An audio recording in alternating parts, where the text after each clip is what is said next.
Hey,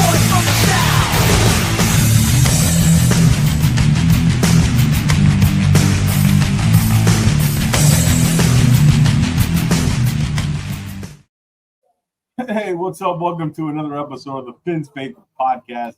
Thanks for joining us on this eventful Monday night for the Dolphins. Well, the Dolphins made some more waves today. First few days ago, they let go of Grier, a move that sent shockwave to the fan base. And now today, another one. They made some more waves. Jaelan Phillips being traded to the Philadelphia Eagles for a third-round pick. And with the NFL trade line just hours away tomorrow, 4 p.m. Eastern, you got to wonder who's next. So tonight, we're breaking down exactly what's going on with the Dolphins, what's behind these moves, what could be the next move before the deadline hits, and what does Grier's departure mean specifically for the future of this franchise and Mike McDaniel and Tua Tagovailoa. But we're not doing it alone. We're joined today live by a special guest, Big O, Orlando Alzugaray, host of the Big O Show. He's going to bring his unfiltered insight and thoughts, his deep Dolphins expertise, and believe me, nobody is more plugged into that building than Big O. But of course, not only that, I'm joined by my co-host and co-pilot, Mr. Jason Sarney. Jason, a lot to talk about tonight, huh? A lot to talk about. You say co-pilot. We got Fly Eagles Fly, Jaelan Phillips heading up north. Usually it's the reverse with birds flying down south, but Phillips is going up top. And listen, we got Big O. Let's bring him on up. There's really no one more enjoyable than I love talking with about this team. One of the best. Let's bring him on. There he is. Big O, welcome, man. How you doing? I'm doing good. Should I go this way? Yes. Let me go a little bit more this way. There we go. All right. I'm doing. I'm actually not doing well, to be quite honest.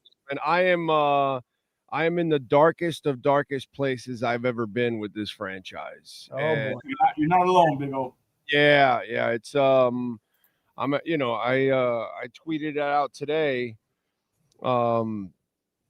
McDaniel, Flores, Gase, Philbin, Sperano, Cameron, Saban, Wani, GMs, Mueller, Ireland, Hickey, Tannenbaum, Grier. And when I look at just Stephen Ross, it's Hickey, Tannenbaum, and Grier. It's Gase, Philbin, Sperano. No, it's actually, it's McDaniel, Flores, Gase, Philbin. And so I start looking at all of that, and I start wondering, where is the future of this team? I want to be hopeful, but just because you amass picks doesn't really mean anything anymore. You know what I mean? Because we've gone through the Jake Longs, and we've gone through the Deion Jordans, and we've gone through the Tuas, and we've gone through the Ronnie Browns. So you've had all the top 5 picks and never really changed the dynamics of your team. We've had the big name coaches, we've had the hot coordinators, and then we've had a ton of dysfunction under this owner. And that's what I'm worn down about. It's Bullygate. It's the mess that he had at the end with Aponte and Ireland and everything that went on. You've got this mess now with McDaniel, everything that went on with Flores. You're trying to go for Brady behind the scenes. The owner then gets busted for a first and a third rounder going behind Brady and Peyton. He gets busted in the middle of the night going after Harbaugh when he's got Sperano in place.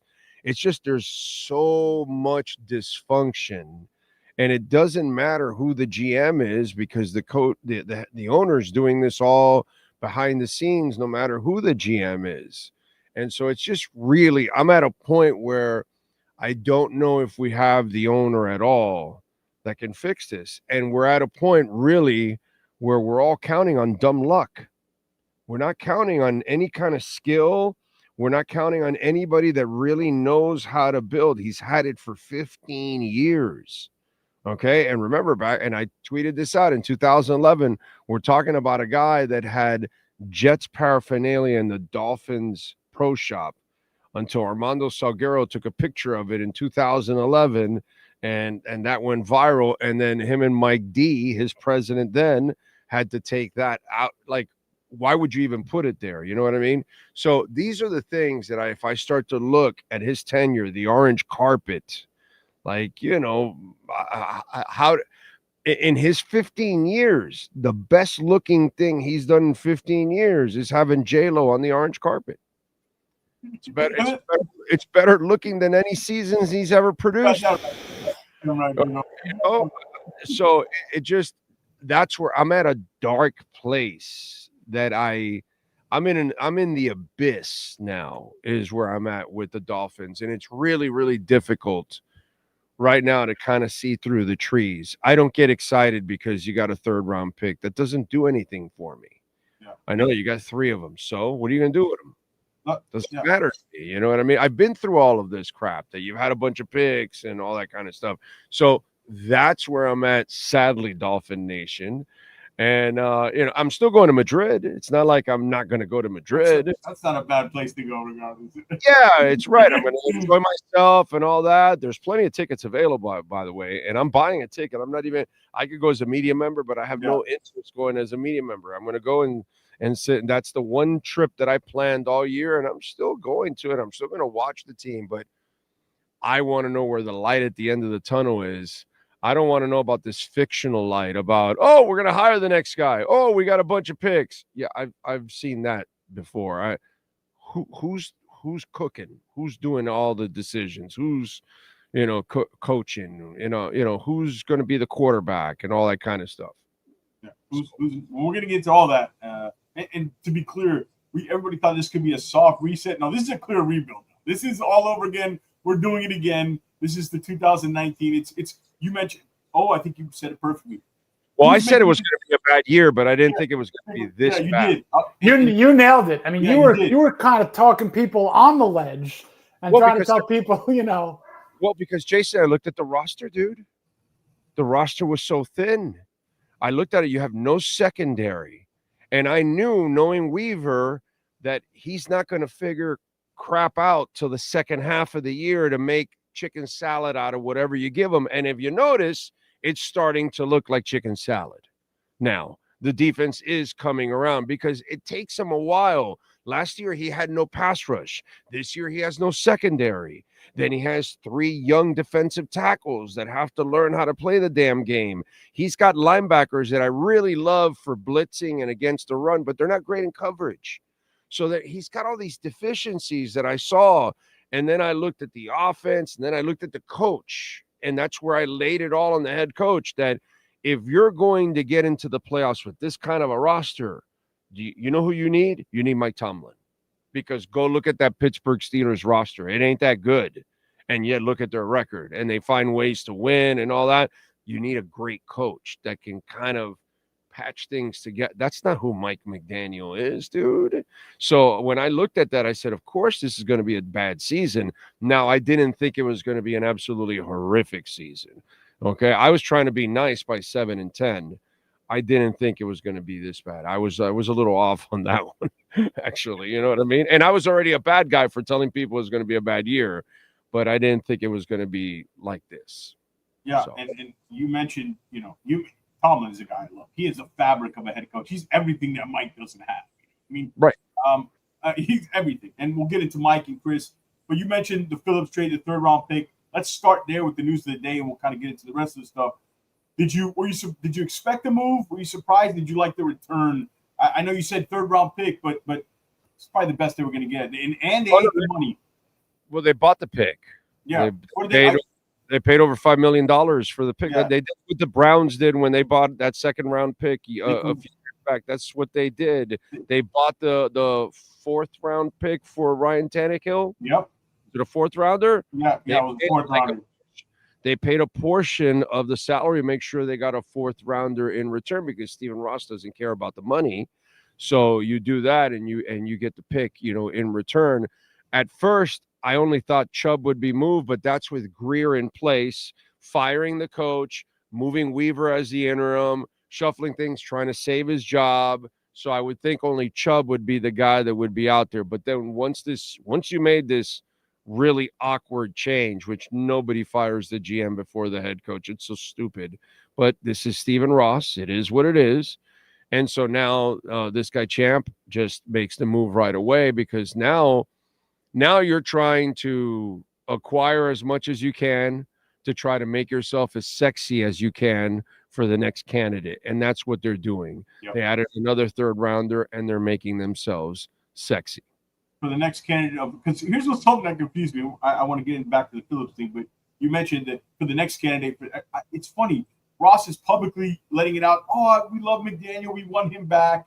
In the meantime, he's given the green light to Champ to sell everything off. Where you're going to lose more games. So how do you see that? I mean, is it everybody's completely misreading it? Okay. I already talked about it on the show. Everybody has misread that entire situation. Stephen Ross is pissed, dude. He gave everybody brand new contracts, including Mike McDaniel. What people don't realize is what Stephen Ross did on Friday. Friday's when he fired Grier, right? Or Thursday? Right. Was it? I think Friday, so. right? Friday morning after the Thursday night game. Yep. Exactly. Friday. Exactly. Yeah. Friday morning. So what people don't realize is what Stephen Ross did was he proved how much he likes Chris Grier over Mike McDaniel. He gave him his money. He gave him an out. He never has to answer a question again, another press conference, nothing. You don't keep him on here and fire the coach and then put the interim coach, and then he has to come down and answer those questions. And then when you trade Jaelan Phillips or Chubb or whoever, you got to come answer those questions, and you got to answer more, and they're going to put you through hell. So guess who's going through hell for the rest of the year, baby? Guess who's driving the damn ship right into the iceberg? Huh? Guess who it is? Captain Mike McDaniel. That's true when you put it that way, The problem is that everybody doesn't have some insight, so they kind of throw it, and then everybody repeats the same thing. But what you don't realize is that Stephen Ross loves Chris Grier so much that he got him out of the fire, bro. He got him out of the fire. Nobody can touch him ever again. He's gone.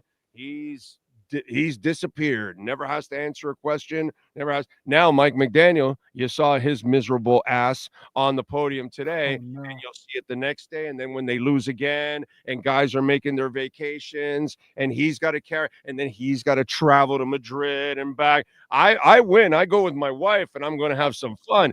But he's going, and he's going to be a miserable sumbitch along the way because he's got to continue to answer questions. And then if they continue to trade more guys tomorrow, he's got to go through hell. People have read it completely wrong. Stephen Ross did Chris Grier a solid, bro. He got him out of the fire and left Mike McDaniel there to burn, baby. And that's what's really going on. But, of course, he's got – and what's Mike McDaniel going to do? He's got 4 more guaranteed years, dude. You know, he's going to lose his job. He knows it, but he's got – and so he's just got to be the stud and fight through it and eat his words and answer all the questions and all that. That's what went on, dude. Yeah. Everybody got it completely wrong. They can't read this shit. If the words were this size, they wouldn't be able to read what went on. Stephen Ross looked out for Chris Grier all the way to the end, baby. That's really interesting you say that, and because there's more credence to that with the word mutual, because it was a mutual parting of the ways. So it was almost like, you know, the golden parachute probably was given in the exit strategy there. So I like what you say. I like what you're saying. Is it more like you could like, you could dislike, you can agree, you can disagree. I can tell you, rock solid. That's exactly what has gone on here, and everybody missed it. Yeah. Okay, because Mike McDaniel. Now, you think he got saved? Please, bro. They left him on the firing line every week from here on out. That's a sinking ship. Guys are making their plans for vacation in the offseason. Guys are calling their agency and can you trade me off of this? You've got what's the kid? Jack Jones. Did you see that video? No, I didn't. What did I miss? You haven't seen it? Pull up my Twitter feed and add it on their Big O show. Pull up it's one of the top tweets there. If you can do it, pull it up there. And he goes, "Go where you're celebrated, not tolerated." Oh boy. No, you got to hear the whole thing. Go here, play Jack Jones for us there, man. Listen to it. That's his account. Yeah, and look at your Twitter feed here. It's like 30 seconds, but it's 30 seconds. Oh, I see. Yes. Okay. I got it. Let me pull it up here. It's 30 seconds of hammering the team. Okay. You can, it's the only way you can think about it. But a lot of people out here with fake enthusiasm. Here we go, Big O. This is it, right? I got a quick little message, man. Go where you celebrate it and not tolerate it. You know what I'm saying? Because it's just a lot of fake love out here, man. You know, in different forms, in different ways, in different shapes. You know what I'm saying? So make sure y'all go where y'all celebrate it and not tolerate it, because it's a lot of people who gonna be acting like, and they'll put on that mask. You heard me? They'll put on that mask. So go where you celebrate it, man. You know what that feeling feel like. Go where you winning, but they treat you like a king or a queen, however that shit go. Whoever listening to this, you know. Public venting sessions, never good. Any shot he had a conversation since he's on defense, and Jaelan Phillips said, "Damn, dude, I'm building a house here. I told people I really wanted to be here. I really love this place, and now they're trading me and all that, and I got to upend my family, and and so, or maybe he's not. Maybe he'll just live partially in Philadelphia because obviously he's still a free agent, and the family will stay here, but his future's not here anymore. So, it's kind of, and he was building a house here. It reminds me of Luka. Luka was building like $100 million house in Dallas. Oh, yeah, and then he got traded in that shock trade to LA. So, and let's not take for granted just because they're rich football players, okay? They have families, they have kids, and now you're screwing. Yeah. Now you're screwing with their families. So don't be surprised if Jaelan was venting a little and Jack Jones, there was something about that, maybe not, who knows? But Jack Jones is telling you something. Jack Jones, and again, if everybody who's watching, we got over 170 people in here. There's nobody more plugged in the Big O. Orlando Alzugaray, the host of the Big O Show. We're breaking everything down from the trades to Grier being let go. So, guys, make sure you hit that thumbs up, like, support the channel. And Big O, was funny when you said, you're so right about the McDaniel thing. And when you explained it that way, because it's like they just did the one-shot kill on Grier, and then now it's like McDaniel's like death by 1,000 paper cuts. Like, it's just it makes a ton of sense. I laugh at people who are like, oh no, so they got rid of Grier and they saved McDaniel. No, they didn't save McDaniel, bro. They need somebody, because now they're going to destroy this thing, and he's got to deal with all the crap all the way to the end, and then he's got to also deal with all the press conferences every single day. So instead of disrupting everything, he just disrupted this part and said, all right, let's move on. Notice how they didn't name Marvin Allen. Reggie McKenzie, Marvin Allen, and Chris Grier came in to get, Chris Grier was here, but he brought those guys in. Okay. And those guys are really good, dude. And so Marvin Allen didn't get named. Now, could be two things here. One, Marvin Allen doesn't want any part of this anymore. And he's been a part of helping build some teams that had success in the past, like in Kansas City and the earlier days of Atlanta. And so he's kind of like, I don't need the job. And so Champ takes the job. Or at the same time, you've got the same thinking from those three guys. So you wanted to move away from that. And Champ is different and a different way of looking at it. But it's interesting. The most experienced, the most accomplished person in the building is Marvin Allen, and he's not the one that's the GM. So this is why it also disappoints me. This is why I'm in the state of abyss where I'm at, because if the best candidate in the building wasn't willing to take the job after being there for a couple of years and saying, this is a chance of a lifetime, I can become the GM, which Marvin hasn't had yet, why didn't that happen there? And so that's really interesting that decision wasn't made. The lesser person was taken in Champ Kelly. So that tells me that maybe also Marvin doesn't want any part of anything, because I know Reggie did it. Because if you were ready to win, Reggie doesn't go back home to take a consulting job with Tennessee, where you're not winning because they're in the middle of a rebuild and all that. Why would he leave here to go to Tennessee just because it's his hometown? No, it's also because he knows that nothing was happening here. You know, he knew what was happening. So Marvin does too. So that's another thing to kind of look at what's developed in this building. So to get back to Chris Grier real quick, so this is not a shock to you whatsoever that he was fired. You're just surprised. Oh no, it is. No, Okay. I am shocked. Okay. I am. Yeah, I'm wrong on there. I thought for sure they'd fire the coach, give Chris do the normal shit, man. Yeah, you fire the coach, but I would have fired him after the third game. I had that 11-day break. I give it to Weaver. I know all you people were like, "Oh my God, Weaver," and it's like you forgot everything he did last year. It's like it's amazing. Anyway, and so now he's starting to, his coaching is catching on with the guys. That's a good thing. Unfortunately, now this happens, which is going to make it worse. But I would have done it in the third game, and then Grier would have been fighting for his life, trying to turn the season around with 14 games. But again, we're talking about Stephen Ross, who does everything ass backwards. And so he doesn't fire him there. Like you weren't convinced already from everything you've seen. And so then you just continue. And now instead you fire the GM, and you fired him not because of anything else. You fired him because you care about him. And that's why you fired him. You fired him because you cared about him and you knew this was done. And so you wanted to get him out of there. That's it. That's all. And that's basically what he freed him. But it should have been the other way around. You should have fired McDaniel. You should have put Weaver in. You should have tried to salvage the season. Only a stupid person keeps McDaniel in place thinking, which is the definition of insanity, when you keep doing the same thing, expecting different results. And by sticking to Mike McDaniel, ladies and gentlemen, last week we saw a three-headed monster at running back. You have a quarterback that desperately needs a running game in order to work. He's not this guy. Nope. Okay?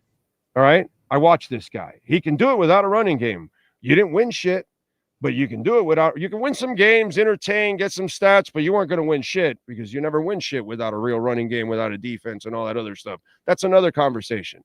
Yeah. But Tua is a guy that desperately needs, like Geno Smith is a better quarterback when he has the running game. A lot of young guys, Jordan Love is a better quarterback when there's a run game. When there's no run game, Jordan Love gets in trouble and takes chances and turns over the ball. And this happens to a lot of these quarterbacks, that they need a run game because most guys are not him or Peyton Manning or Tom Brady or something.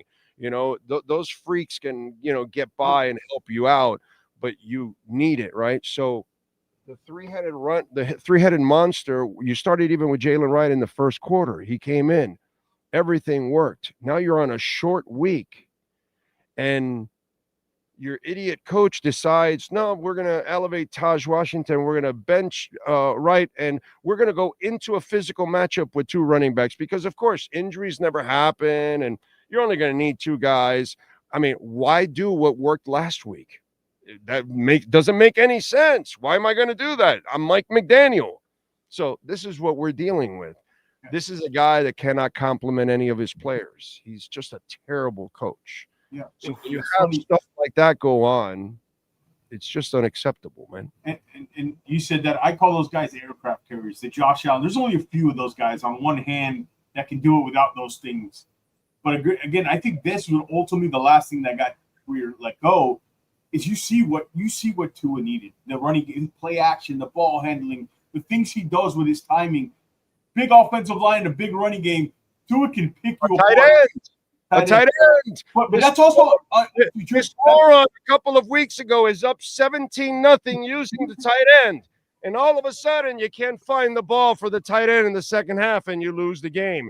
It's like, what kind of a coach are you, bro? What do you mean you can't get the ball to the tight end? The guy's super athletic. You can't even cover him. And if anything Tua's proven over the years is, you want to play alley-oop? Let's go, baby. Gesicki, Waller, whoever can go up there, he'll put it right where you need it up there. Not a damn Oompa Loompa. Use a real big receiver like that. I would have been just Oronde Gadsden with his ass right down the sideline. Boom. Boom. How about his son? His son ain't bad either. And then the following week, you lose a game by 2 where you don't use the tight end except as a decoy the entire game. And all of a sudden you draw a play where he just scores a touchdown where he's untouched. The next guy to him is like 6 yards away when he scores a touchdown. And you're like, where was this for 4 quarters?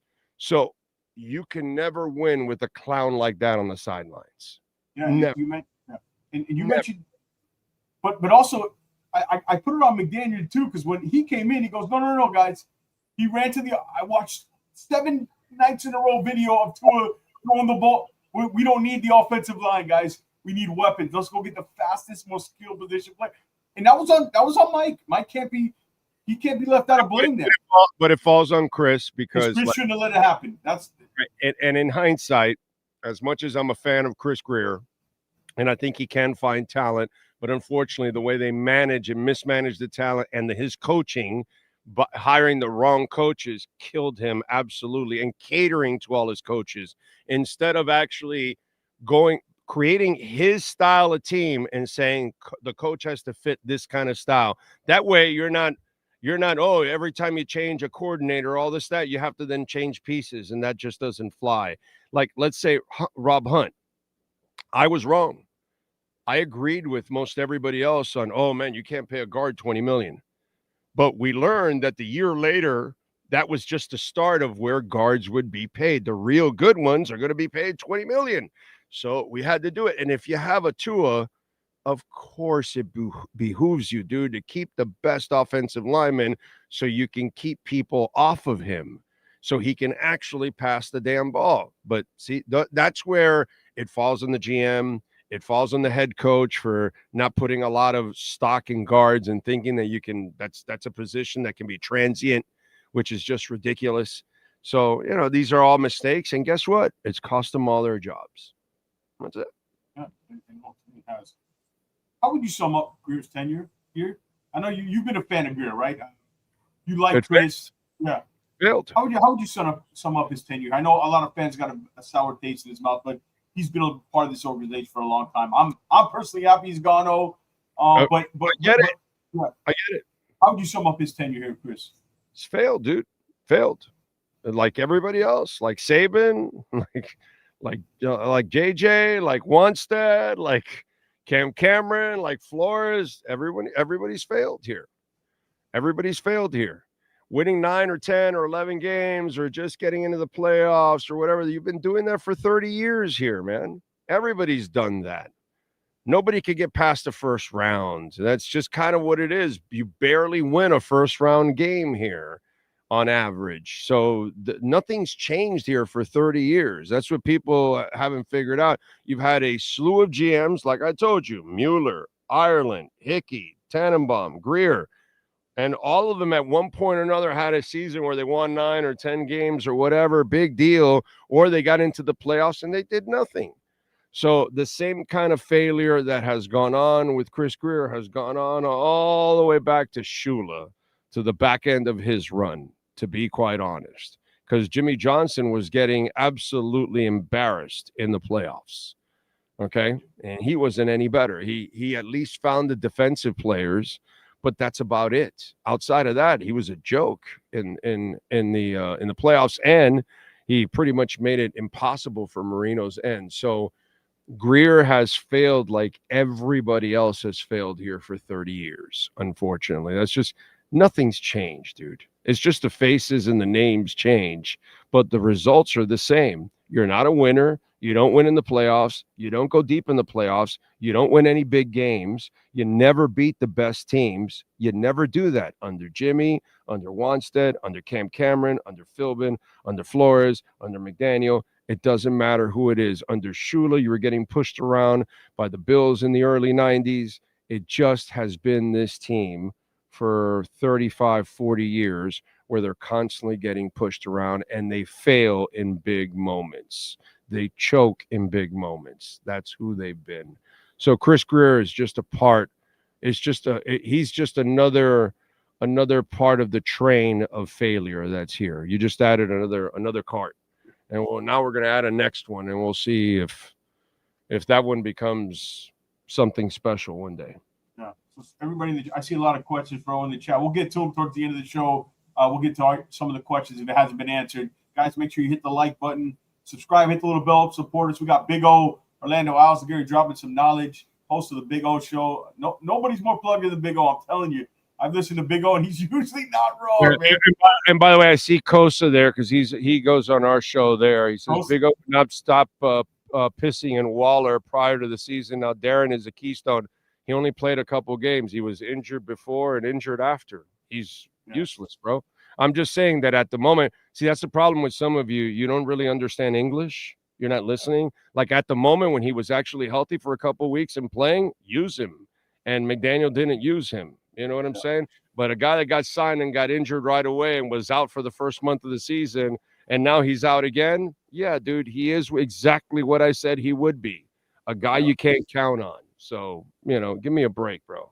Do you think that I know why you said it happened. He was protecting Grier, but do you think it's an indication that he thinks it's more personnel than coaching, or it was just he was protecting? No, everybody's screwed. No. Yeah.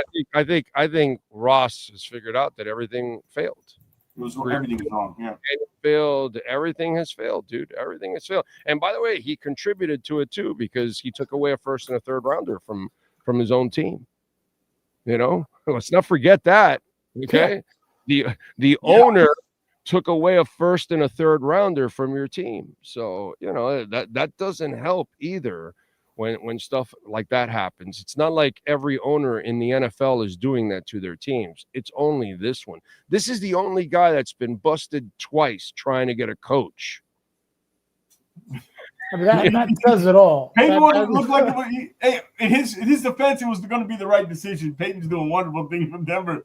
Yeah, and I'm sure Harbaugh's better than this guy, but that's not the way to go about it. Yeah, you didn't end up with him, so you failed. You know what I mean? And that's what you are. You're a failure, and that's no other way. This is fantastic, Big O, because I think that we all as Dolphin fans kind of need to hear it. We don't want to hear it, but we need to hear it because this is the world that we're living in. We are in an abyss. We're not really at rock bottom. It's like there's like an endless trench that we're falling through. Merry-go-round of mediocrity. I mean, we're even worse than media. I mean, we wouldn't give to be back to mediocre right now. But to pivot back to the field right now, in Cleveland, Tua has this awful performance. You see McDaniel kind of indicate, get out almost. Do you think that this is a irreversible, strained relationship between McDaniel and Tua right now, like beyond repair? Well, I just gave you examples, right? Like you need the running game. He doesn't keep Wright active for a stupid move by Washington, which, by the way, karma bites him right in the ass right away from the beginning of the game. You know what I mean? The tight ends should have been a big part of the offense for 4 years while here. And he refused to use Gesicki, Akini. He refuses to incorporate big receivers. He forces midgets into fades. Do you know how perfect your quarterback must be to hit a fade with a midget? Against a 6'4" alien type of player in Kyle Hamilton. Yeah, at least with that one, if Water would have read it right, he would have darted out, and he would. I mean, if HM would have read it right, he would have beat him to the corner where you can throw it ahead of him. I give him that because he's not going to jump over him, but his speed, he would have gotten past Hamilton because Hamilton cannot stay with a dime. That would have to be a dime. That play was an issue. That play, if it was read right, But again, this is you're changing so much in a short week. Like, yo, dude, did you see what just happened this week? It worked, and I think Tua has reached a point where he realizes he can't win with this guy. He gets plays in late, so you can't react. You can't set your protections. You can't counter. You don't have time, dude. Guys don't know where they're going to line up and how they don't run the right routes. That's all on him. That's not on the quarterback. You know what I mean? It's your coach that has to demand that everybody block the right guy, everybody run the right route, all those kind of things. And then it's up to your coach to be able to know how to implement players into the offense. And that's something that this guy struggles to do. And he'll do that. And notice, look, the bottom line with Mike McDaniel, has any quarterback outside of Tua played well? No. In fact, he had a guy next to him for 3 years in Skylar Thompson and had no idea that he couldn't play. That's scary, dude. That is scary that Skylar Thompson was around them for all those years and didn't learn a damn thing when he had to play. He almost forgot how to hand off by the time he was playing. That's how bad he was with Mike McDaniel, because Mike McDaniel doesn't know how to coach.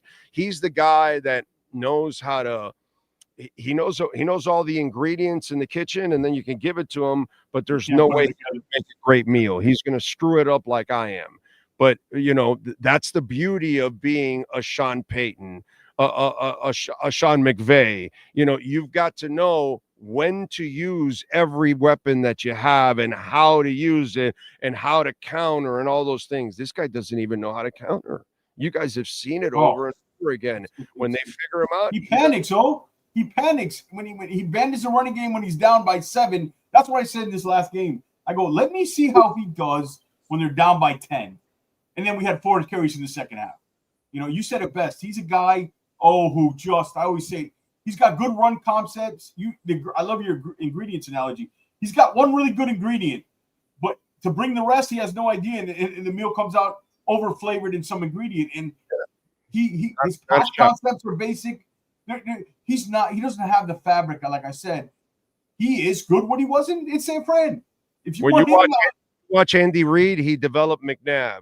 When Alex Smith came over from San Francisco, he played his most aggressive and best football ever in his life under Andy Reid.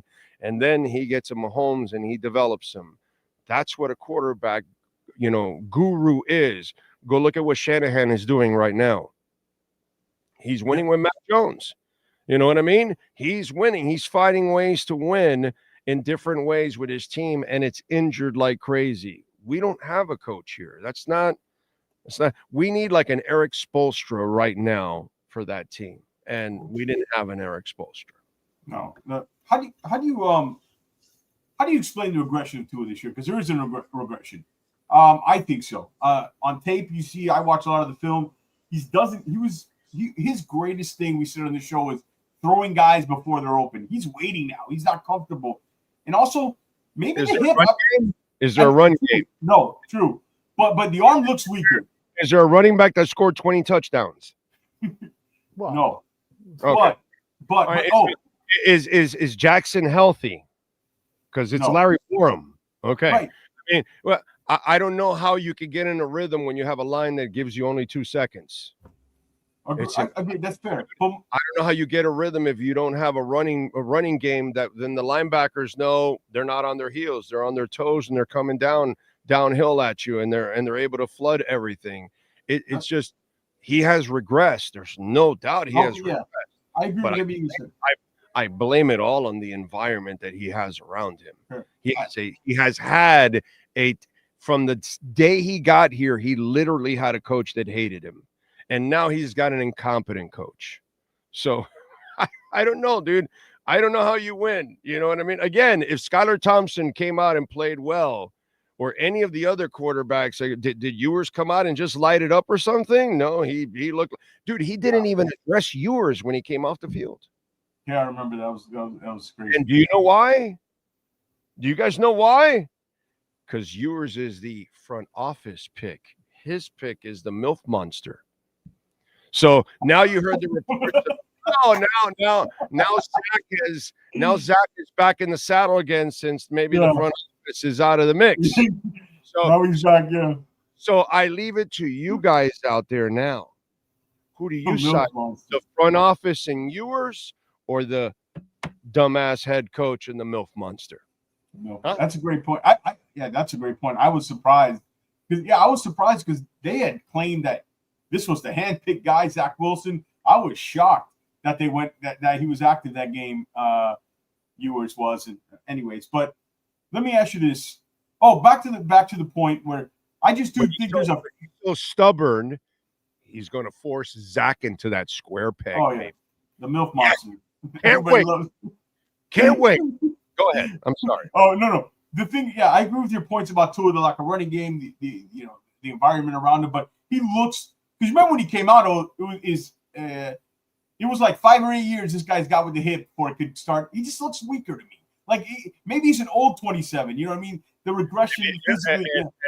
And that's where That's where I'm hoping he does get benched and gets cut right away, because if he has any life left, it's not worth it here, because he's just going to die, because all he's done is suffer injuries and concussions here, because this is a shithole, unfortunately. It's not a good place for anybody.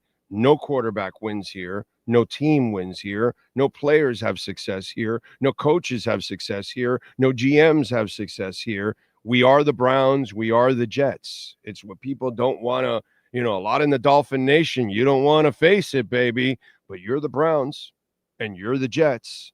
Okay. You're where players go to die and where players want to get the hell out of when they're drafted. Okay. That's who we are. That's who we have become.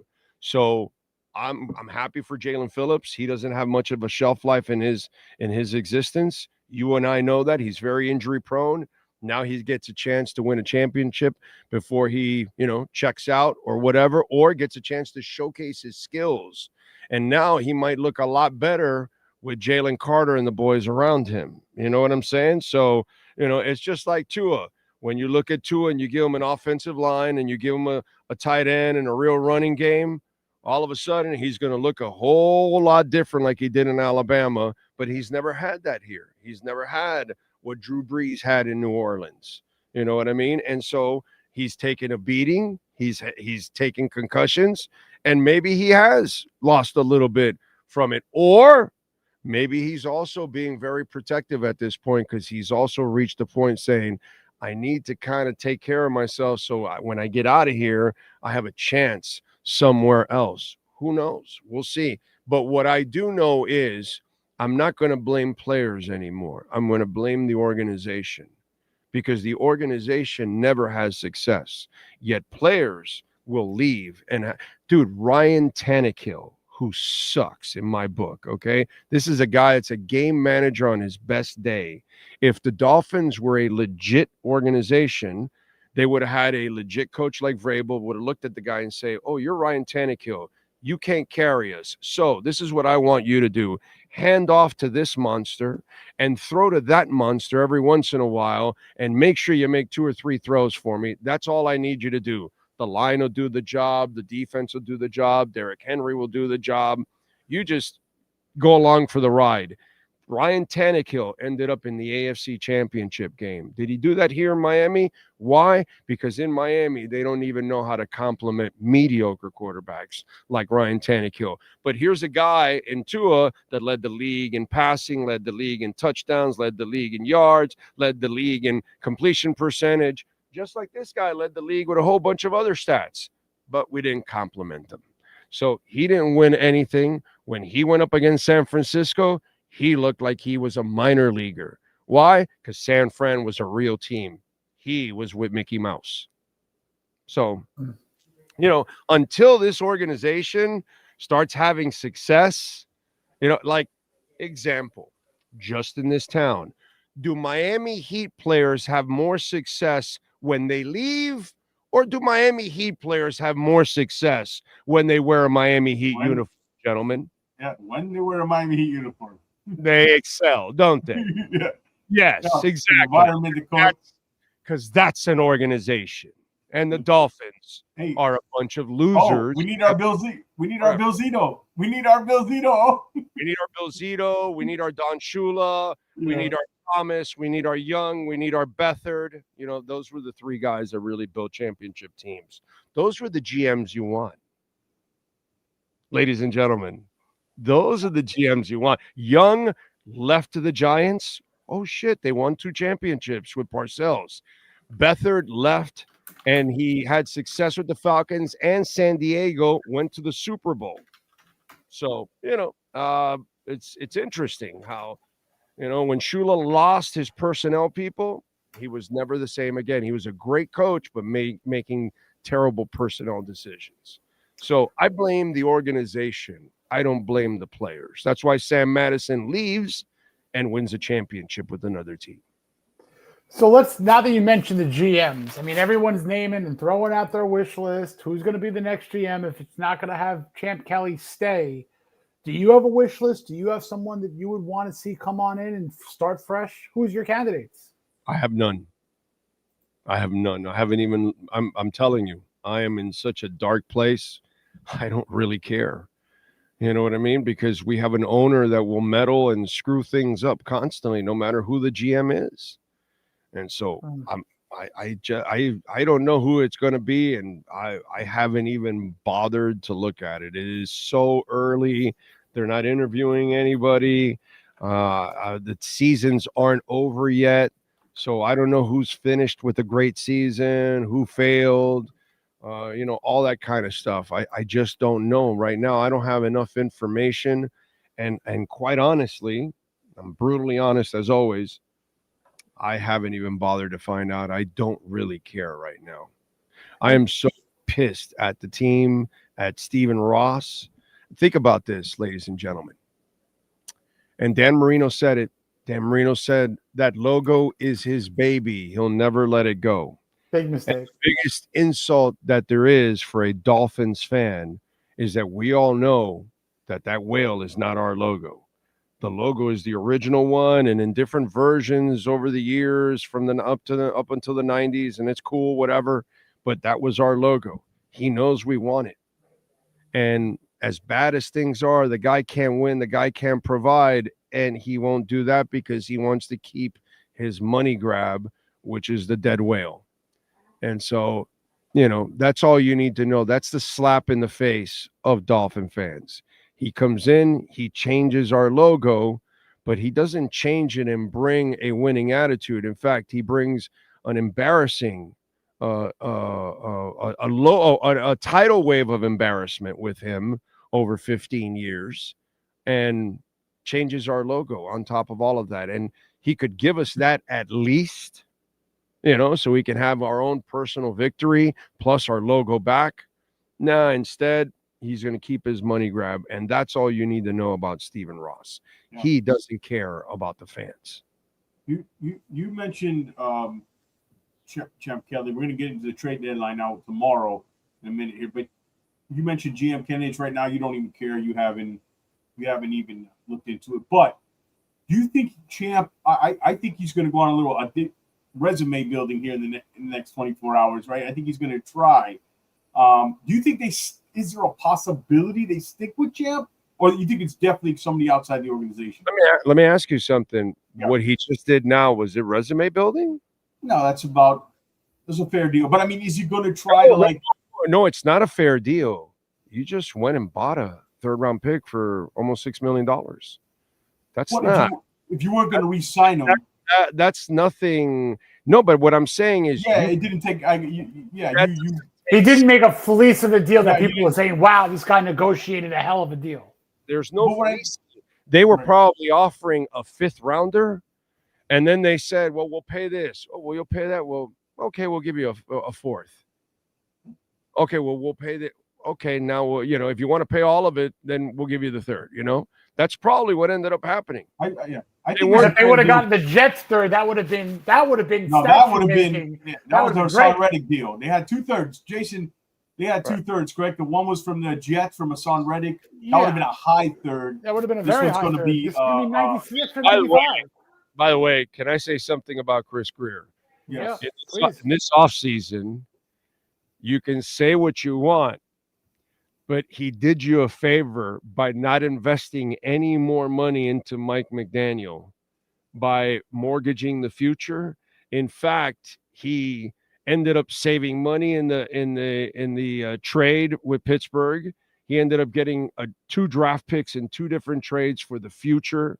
He really did not sacrifice any more money, like Tua's money or anything, that's all I saw Tannenbaum do. That's all I saw Shula do out the door. That's all I saw Wanstead do out the door. So I saw all the other people mortgage our future. When Tannenbaum left, remember, we had the dead money from Sue and from Tannehill that we had to, overcome for a couple of years. Everybody forgets about all of that. So it's kind of like he didn't make it worse than it was already, which is the weirdest thing. With his job on the line, he chose to go a more reasonable offseason where, the team was bare and it didn't have what you needed, but he also didn't go out and start, doing all kinds of crazy shit like all the other guys had in the past. So I just want you to know that your whatever recovery is going to happen, it's going to happen slightly faster because he didn't mortgage anything of the future during the last offseason, And which is they might have learned also not to re-sign Phillips. You know, they maybe learned let's not sign injured players to a long-term deal, or you definitely wouldn't be sitting here able to trade him. Because I think the Eagles only paying $1.5 million. It was a smart move. They converted it to like guaranteed money. Phillips did it for them because he got injured early. Yeah. He got injured early, and he made it impossible for you to try to even think of anything because he was already starting behind the eight ball, you know. But we are talking about the guy that was screwed up with his knee, and then McDaniel sent him back in with a brace. Yeah. Don't forget that, ladies and gentlemen. Yeah, okay, we might be injury prone.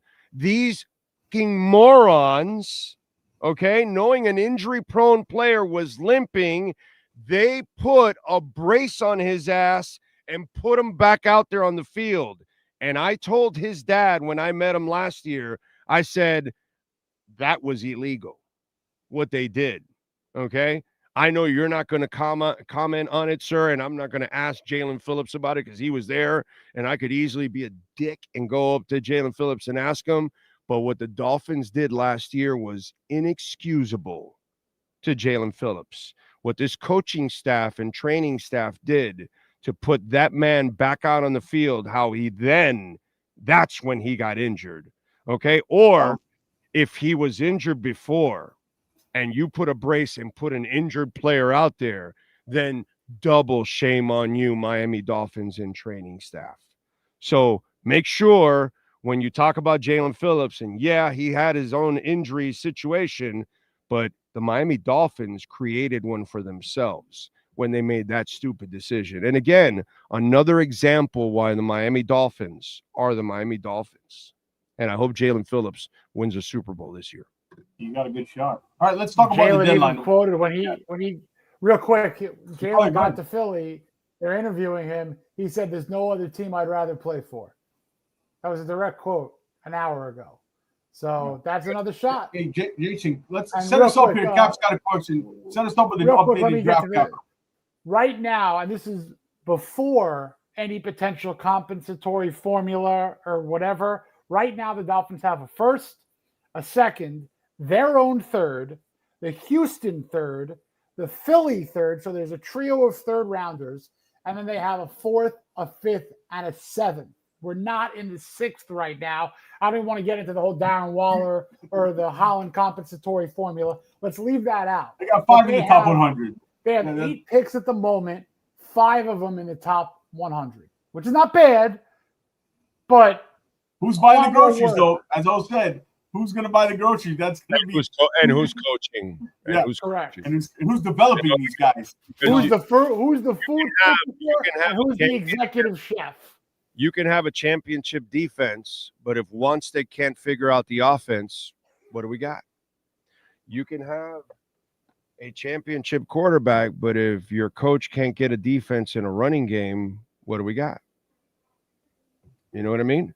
So unbalanced football. A lot of style, no substance. You can have Ricky Williams, but where's the quarterback? You know what I mean? To kind of complement. So there are moments where you've had some things, but you never end up completing the puzzle, and that's why you pay this price. Yeah, I agree. And let's talk about tomorrow because the trade deadline's here, and it looks like apparently reports are that Grier was kind of hesitant to make some of these moves, and now Ross is kind of which is fair. He's investment in these guys. Different agendas. Yeah. So tomorrow, what do you expect? Do you expect? Look, there's a Waddle stuff out there. Chubb is a guy I think probably gets traded.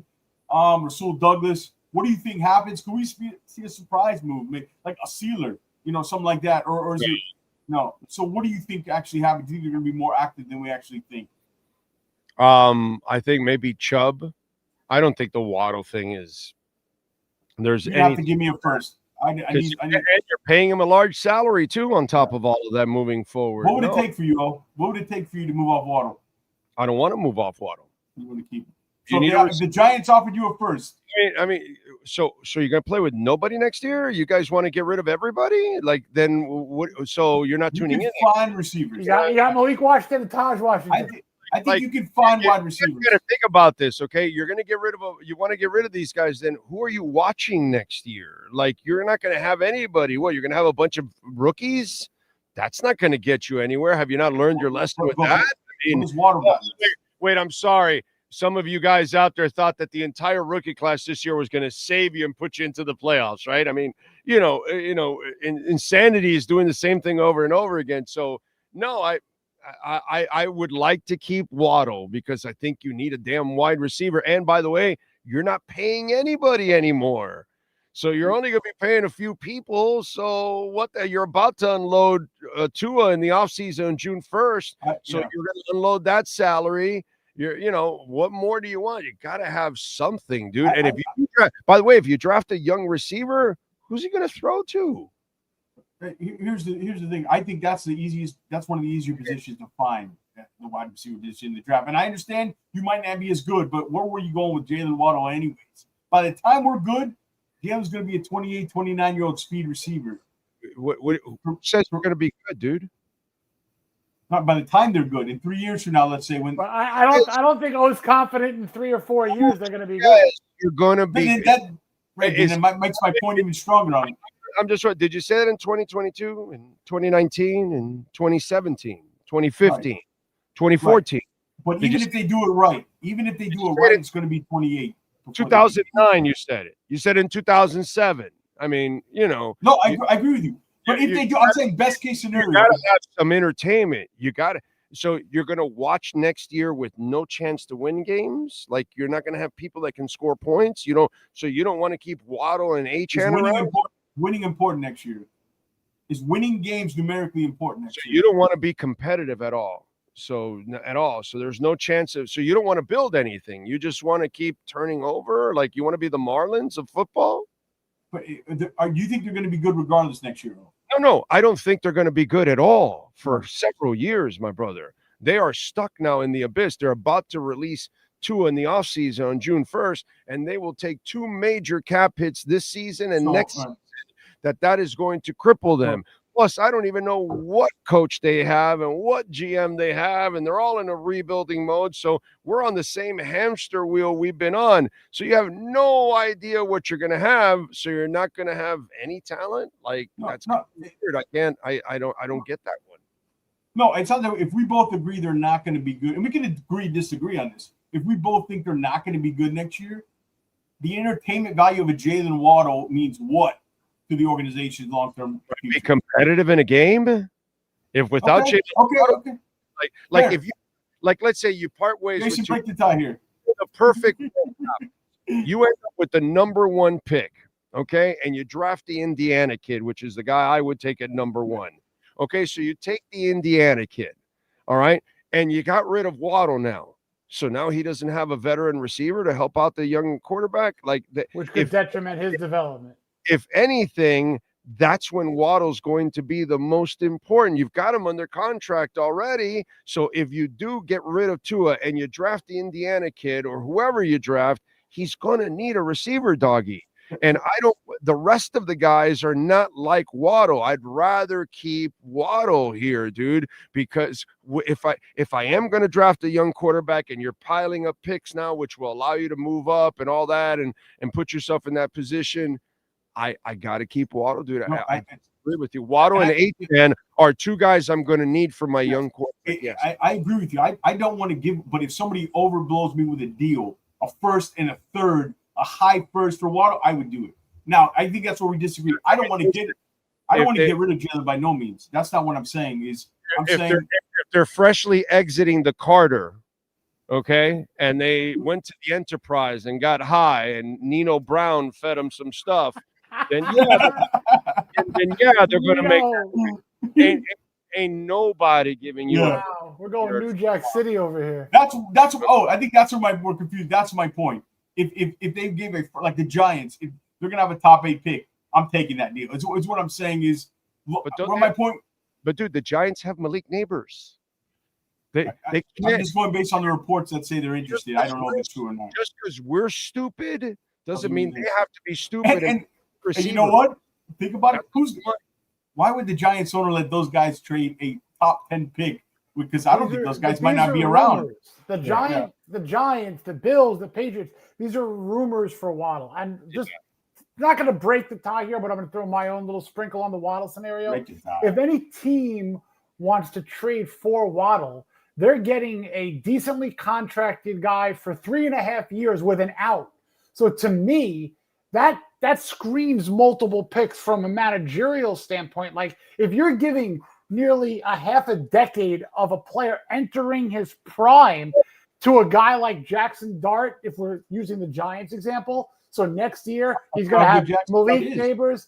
But this is what I got to tell you something. You only make a trade for Waddle if you're a Waddle away from a championship. If you're giving that is a good point. Giants aren't even close. Correct. And they're not even sure. I'm not even sure Dart is the answer yet. You know what I mean? Like I'm not sure. Dart's looking pretty good. Let me ask you this, Jason. Now, wait, Jason, would you if they offered you a first and a fourth? Are you trading Waddle to the Giants? I'm highly considering it, sure, because there's multiple picks and one I'm of them. doing it. All I'm saying is, I'm just saying I'm doing it. You know what I mean? The Giants are not going to give you a middle first round pick for Waddle. And right. I don't think that's realistic. That's why I kind of joked around on Twitter tonight when I said it's not enough, because the Giants probably aren't going to trade a 7th, 8th, 9th overall pick for a guy who's going to be their 1B next year. So I'll give you another one. The Chiefs, they offer you a first and a fourth. You doing it? Well, that you're looking at the 30th or the 31st pick or the 32nd pick, and then you're looking at 120. So you know what? Like, no, to tell you the truth. Oh, you doing it? But the Chiefs don't need it, so they're not going to do it. I'm saying, in that scenario, you're doing it or no? Dude, I don't talk about hypotheticals that are impossible. It's impossible. They have too many receivers. They don't need them. They don't need them. And by the way, if you've noticed, look at their MO. They don't spend. They don't care. They don't spend big on receivers. All right, so since no team needs Jalen Waddle, let me give you a scenario where somebody who needs him is in the 20s. Does anybody make the trade? So nobody out there needs Jalen Waddle, apparently. Does anybody make the trade for Jalen Waddle? Nobody's giving you a first rounder and having to pay them all that money at the same time. They're not doing that, dude. They'll wait themselves to draft a guy in the first round and get him cheap for 4 or 5 years. That's what they're going to do. We'll agree to disagree. I just think it's so unrealistic. It's not even funny. I would say if somebody, and this is not going to happen, disclaimer, this will not happen, but if there is a Laramie Tunsil-esque, ridiculous, stupid deal. Well, yeah, everybody, of course. Exactly. But in the next 12 to 18 hours, is that going to happen? Probably not. So to Big O's point, if we fast forward and we do have Mendoza come on in, you would like him to have a toy to at least get his first and second year, too, in Achan, of course. But you would like that kid to be able to say, all right, we might be a 3, 4, 5 win team, but I'm at least getting my confidence up. I'm getting my numbers up. I'm getting my familiarity up with. You better get protection first. You better get protection first. Obviously, that's what that second and those third rounders are for. That's exactly. And you know what, Big O, that segue is great. Lou from Dade, one of our top supporters, one of the best guys in the community. I know you know him from 305 and all the work that he does with Ash. Bring up that question, George. He asked a question about. I'm scrolling up too to find it. And to your point, Lou asked if there was a way to package all these threes to move on up. I'm looking for it. I'm trying to multitask here. I'm not doing Go ahead. I got it.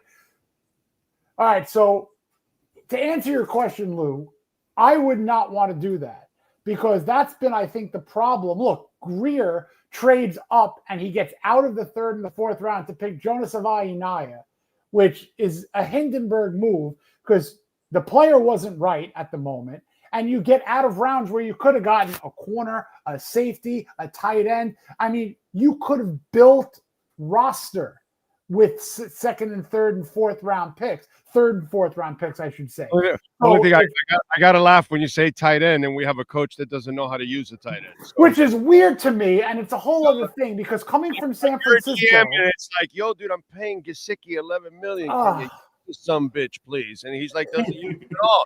And then he goes to Cincinnati, and they know how to use him. You know what I'm saying? And by the way, he saw the play against Baltimore. When he went up the ladder, right? Like, yo, and you know, our coach is like, nah, loompa. He came from George Kittle. He came from George Kittle. And here's the thing that pisses me off about everything regarding the tight end in the Mike McDaniel era. He brings John Embry, the assistant head coach, who coached tight ends. And that's his bread. And he's helped develop tight ends. I don't care if you don't like to use them. Mike Gesicki was a guy. Darren Waller was a guy where you could say, I'm going to throw it to the goal post. It's either going to be in your hands or it's going to go through the goalposts. Like, that's what I would like. You know how screwed up it is that we really missed Julian Hill the last couple of weeks? Oh, he's played well, huh? He's played better. I'll give it that. Dude. I like you. This year, he's had a hard year this year. Yeah. It's just sad that he got injured, but he's the opposite player he was the last 2 years. It was, congratulations. Correct. Him. And by the way, I guess the front office found the guy for nothing. But to get back real quick to Lou, I would keep every single one of those third round picks. And if they get another one or a fourth, I don't want to play the let's try to move up and mortgage more of what we've already mortgaged to take. Right. To buy another lottery ticket. I want, if there's 4 picks in that 70 to 115 range, I want a safety. I want a line. I want a guard. I want, another wide receiver. I want a linebacker who could cover as well as play the other aspects of the position. So I want to build a roster. I want all these picks. I don't want to play. And if you want to go up, Big O's guy, Mendoza, the Cuban Missile, the local kid, you want to go get him? You attach. You got ammo. You got to have ammo to attach to some of these because we're not going to be. If we're picking, they're not going to pick. Yeah. I mean, dude, you might be. There, that looks like the plan. Put in the milk monster. Hey, put in the milk monster. Yeah. Listen, you're going to be amazed at people picking up injuries now for the second half of the season. It's clear. It's clear as day. You're going to see guys that they're going to pull themselves out of games, and this is about to get really, really ugly. Guys are already making plans, so I don't think they're going to end up winning that many games, down the stretch. They're going to have a chance to have a top. Like you said, you put in the milk monster, it'll be the Rosen effect. Let me ask you, when do you think they're going to? That's a good question. When do you think they'll start considering kind of benching Tua, or he's got an injury? You think that happens soon, or they're going to let? I can't predict that, bro. I have no idea what's going to happen. So you haven't heard anything about. You're asking me to get into the mind of Mike McDaniel? Oh, dude. You don't want to be in that mind. That's like being John Malcolm. A lot of ums on your show tomorrow, Big O. Ahs and all rights. No. So trade deadline. You said you think Chubb. You don't think. You said you don't think Waddle, HA, none of that's crazy stuff. So Chubb, maybe Douglas, something. Minka's an interesting one. Well, you know what? Maybe they do get their first rounder if they pick up like $20 million of his salary or something. So leave it at the dollar. But I forgot about that part. If they want to like pay for the first rounder, then that could end up happening. You know what I'm saying? So yeah. So all right, Big O, we had you almost an hour and 10 minutes. I want to ask you, finish up with a fun little game. First, gut feeling is McDaniel back next year, and it's same for no. Tua either. He's a sacrificial lamb right now, dude. Don't kid yourselves. He cares about Chris Grier, and he got him out of the. You changed completely my perception on that. You absolutely, when you told me that, and you completely, I give you credit. You changed my perception totally. I didn't think it like that. And Tua as well. You say Tua won't be. Are they just going to take the ramifications, though? Like they're just going to, like Denver did with Russ? How do you think that worked out?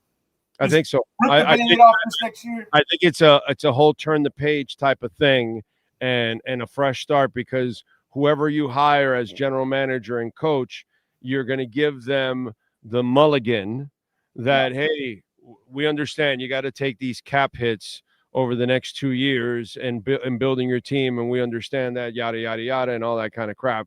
But you've got to give them the freedom of not being saddled by anything from the past. And so that's why I think they will do the June 1st cut.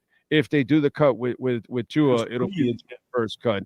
And if I'm Tua, dude, if I'm Tua and I'm his agent, I'm trying to make sure that happens. Okay. Yeah. Like, I want to get out, okay, of this place. He could ask out, huh? That's another possibility, no? But then he can't really ask out, because then they'll say, well, give us some money, some guarantees, free up some guarantees. You want to do that? Out, that kind of stuff. But so it's got to be more of, you got to put them in a position that they want to get rid of you. And so that's kind of what's going to happen from here on out.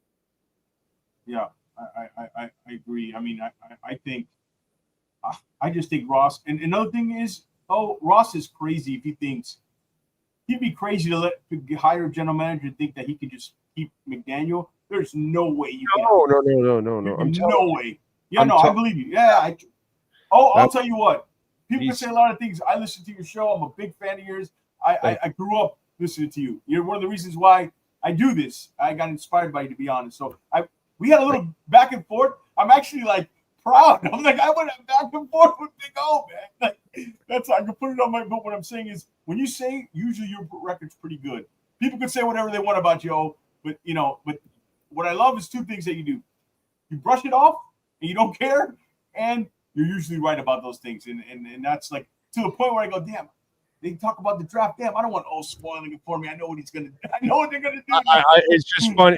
The whole Mike McDaniel, Chris Grier thing, I think people overlooked the relationship part of it between Grier and Ross. And so they kind of went with the, one guy lost, one guy won, and they just actually didn't, label it right, who won and who really lost, because one guy can be in a Caribbean island right now, counting $20 million and not taking any heat and any questions, and the other guy is going to die on the vine all the way at the end of the year. So, I mean, everybody's loving you here, Orlando. Great show, guys. Stay safe, everybody. Good night. Yeah, we appreciate it. Before we get out of here, let everybody know tomorrow. What time do you go on tomorrow? Every day, the Big O Show. Yeah, usually we're on 10 a.m. live on YouTube. We're a live YouTube show.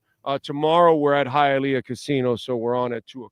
So depending on depending on our sponsor, sometimes our sponsor dictates when we're on, but normally it's a 10 a.m. live.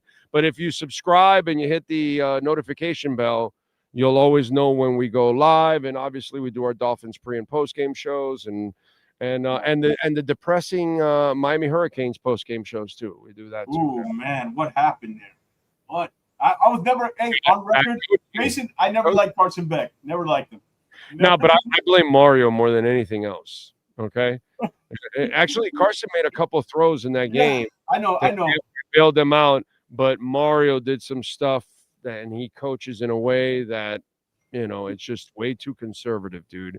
He coaches scared. He coaches tight, and all his teams play. He had a Heisman Trophy candidate at quarterback last year, and he couldn't get to the ACC championship game or the playoffs. Number one pick. That's the biggest indictment in the world on him.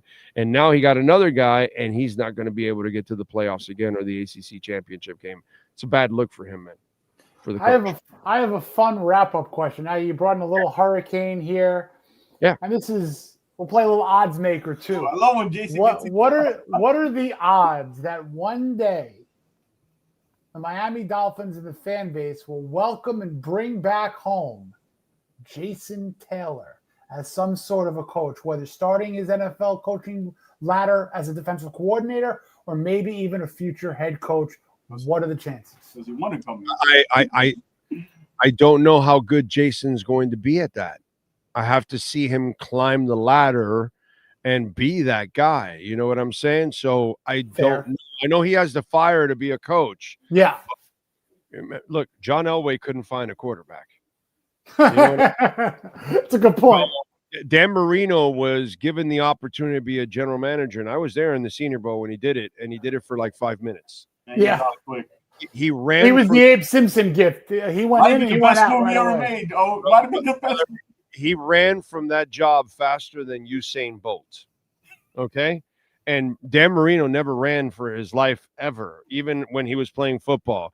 But I never saw him run faster than he did from the GM job with the Miami Dolphins. So I don't know how good he's going to be. And you guys got to understand this, at least in my history, most great players suck at this, actually. Michael Jordan is the first general manager in the history of basketball. The greatest player is the worst general manager. Magic Johnson was terrible. Matt Millen was loved by everybody. He was a hell of a player, a world champion. He couldn't say one bad word when he was broadcasting. Everybody loved him. Oh, he'll be great. He went to become a GM, and now they laugh at him because he drafted a receiver for like 4 straight years, and the Lions did nothing and all that kind of stuff. So a lot of great players fail at that position. They're not very good. Elway had to get Peyton Manning, and Elway built better defenses than he ever did in finding a quarterback. It's crazy. At least he had success, but in the end, he was pushed out. And that's one thing that I don't want for our former great players, because if Marino fails, or if Taylor fails, or if Zach Thomas fails, then we start crapping on them. And it's not their fault, dude. And, it's just like they're trying their best, and it's a really difficult job to do. That's why usually your best coaches are unknown guys. Your best GMs are unknown guys. You know what I mean? It's just kind of works out that way. It's the weirdest thing. The Ozzie Newsomes and the Jerry Wests, there are few and far between. Yeah. You know what it is? Everything comes easy to those guys. They can't understand why this guy can't do this. The guys like Jim Leland, these AAA they got to work so hard just to get to a certain level. So they teach the game better, I think. I think that's what it is. Spoelstra is the best coach on the planet. Yeah, and he was up. The best thing he did was make Portland State University basketball team off the bench. You know what I'm saying? Pat Riley was a role player, a defensive specialist coming off the bench, and he's one of the greatest coaches and architects ever. That's just kind of Shula was nothing as a DB. He was just a guy as a DB, and it is what it is. Look at Belichick. You know what I'm saying? Yeah. He was a good coach. Now he's a sugar daddy now. I guess we'll end it on that. The MILF Monster and the Sugar Daddy. Who would have thought we'd get those two references in a football show about the Dolphins? But we brought it all home. I cannot thank you enough, man. Honestly, you're always fun to have on. Let's do it again before the season ends or the off season. You guys need me, so I'm here. Yeah, you're the best, man. We thank everybody. Make sure you guys hit that follow, subscribe button.